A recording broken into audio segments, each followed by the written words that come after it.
Time travel सच है या सिर्फ कल्पना? हम अक्सर टाइम ट्रैवल को साइंस फिक्शन मानते हैं। मूवीज और बुक्स के लिए तो ये एक मजेदार कॉन्सेप्ट है, लेकिन क्या ये सच हो सकता है? क्या होगा अगर मैं आपको बताऊं कि 1000 साल पुरानी एंशिएंट टेक्स्ट में टाइम ट्रैवल के संकेत मिलते हैं? हिंदू वेदास, जो स्क्रिप्चर्स का एक बड़ा कलेक्शन है, ISS माइंड बॉगलिंग आइडिया की झलक दिखाते हैं।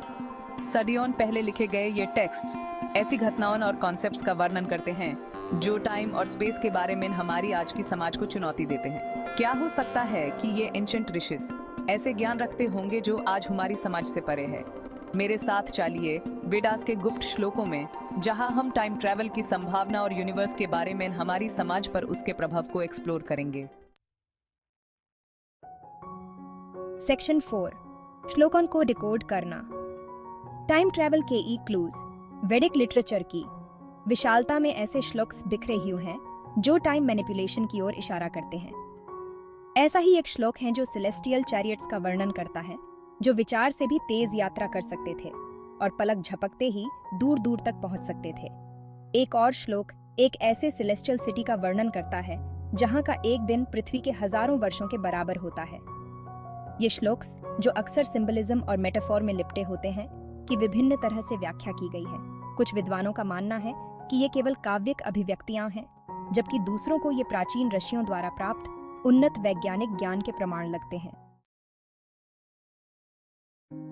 सेक्शन 5, राजा ककुदमी की कहानी एक वैदिक टाइम ट्रैवलर। वेदास में टाइम ट्रैवल की तरफ इशारा करने वाली एक सबसे रोचक कहानी राजा ककुदमी की है। अपनी बेटी रेवाती के लिए एक सुइटेबल पति ढूंढने की इच्छा से प्रेरित होकर राजा ककुदमी ब्रह्मा, जो कि क्रिएटर देवता हैं, उनके लोक की यात्रा पर निकलते हैं।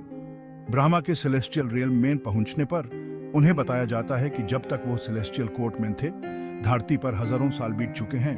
राजा ककुदमी और रेवती धरती पर वापस आते हैं तो उन्हें दुनिया बिल्कुल बदली हुई मिलती है। यह कहानी, जिसे अक्सर टाइम की रिलेटिविटी के बारे में एक पैराबल के रूप में इंटरप्रेट किया जाता है, टाइम डिलेशन और इंटरडिमेंशनल ट्रैवल की संभावना के बारे में रोचक प्रश्न उठाती है। सेक्शन 6, रहस्य बना हुआ है टाइम और स्पेस के बारे में नए सिरे से सोचना। वेदास में टाइम ट्रैवल की संभावना यूनिवर्स के बारे में हमारी मॉडर्न अंडरस्टैंडिंग को चुनौती देती है।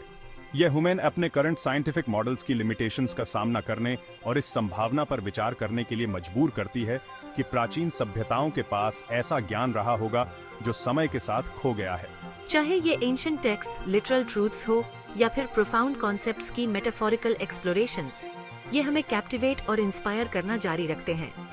वेदास हमें टाइम और स्पेस की अपनी समझ को विस्तार देने के लिए आमंत्रित करते हैं और हमें अपने यूनिवर्स और अपनी कॉन्शियसनेस के अनछुए क्षेत्रों को एक्सप्लोर करने के लिए प्रोत्साहित करते हैं। आपका क्या ख्याल है? क्या टाइम ट्रैवल सिर्फ साइंस फिक्शन से ज्यादा कुछ हो सकता है? अपने विचार साझा करें और आइए इस रोमांचक विषय को एक साथ एक्सप्लोर करें।